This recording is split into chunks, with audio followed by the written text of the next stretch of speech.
First Timothy 1, the goal of our instruction is love.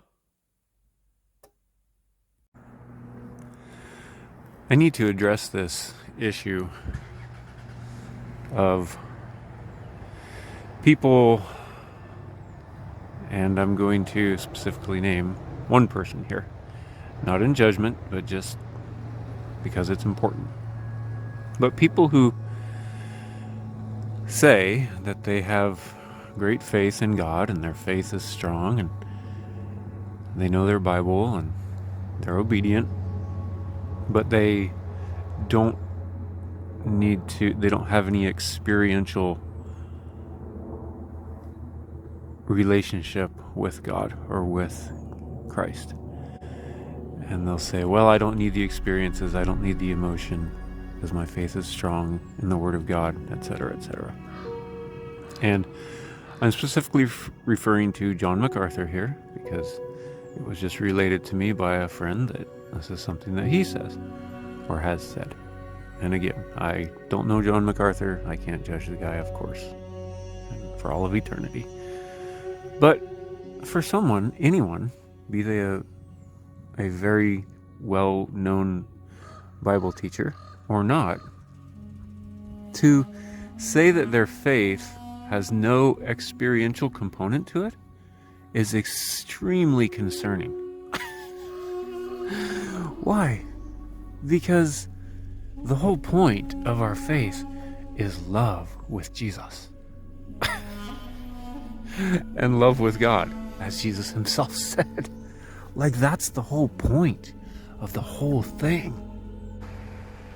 When anybody says that their faith is not experiential and they're not experiencing God's presence, well, that's a concern. Because what is the goal of our faith? The goal of our faith is love with God. And the only way you can have love with God is to be in relationship with Him. Because the only place that love is found is inside of relationship.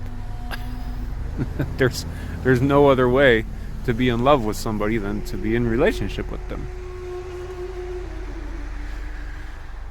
So, I mean, you can act in love with someone that you don't know, but that's very shallow when it comes to being in love with someone and having a deeply authentic, loving, real relationship with someone, which is what we're called to do with Jesus, with God the Father, with their Spirit, and with each other. So when anybody, I don't care if they're a world famous Bible teacher or the guy next door, says to me, well, I don't need to experience God's presence or, anything like that, or God's power. Like, that is just nuts. Because what are we living for if we're not living to be with God and to be in love with Him and to enjoy Him and to be in love with each other? Like, the love we experience with each other is real and experiential. We don't just know about each other from a distance and pretend to call that love.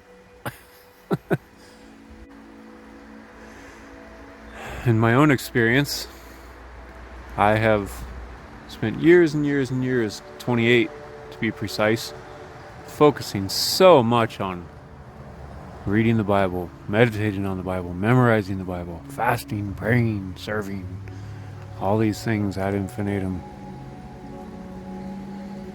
And I missed Jesus and all that. I mean, I saw Him from time to time and I knew He was around, but I didn't really know Him.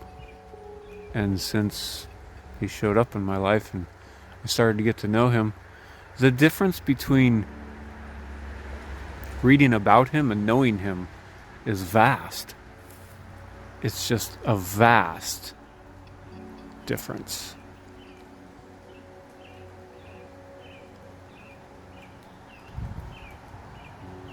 You have to know Jesus, you have to know God to be in love with them.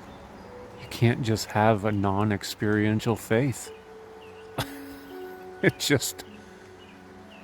And besides that, faith only works through love. So if somebody's faith is... If somebody claims their faith is strong, but there's no love, I flat out don't believe them, because faith only works through love. That's what it says in Galatians, right? I like to say, hey, if your faith's not working, well, it's because you need to fall in love with Jesus. That's how you get your faith to work. So, without pretending to be a judge to John MacArthur or anybody else, because of course I'm not. None of us are. That's Jesus' job. Jesus is the point of the Bible.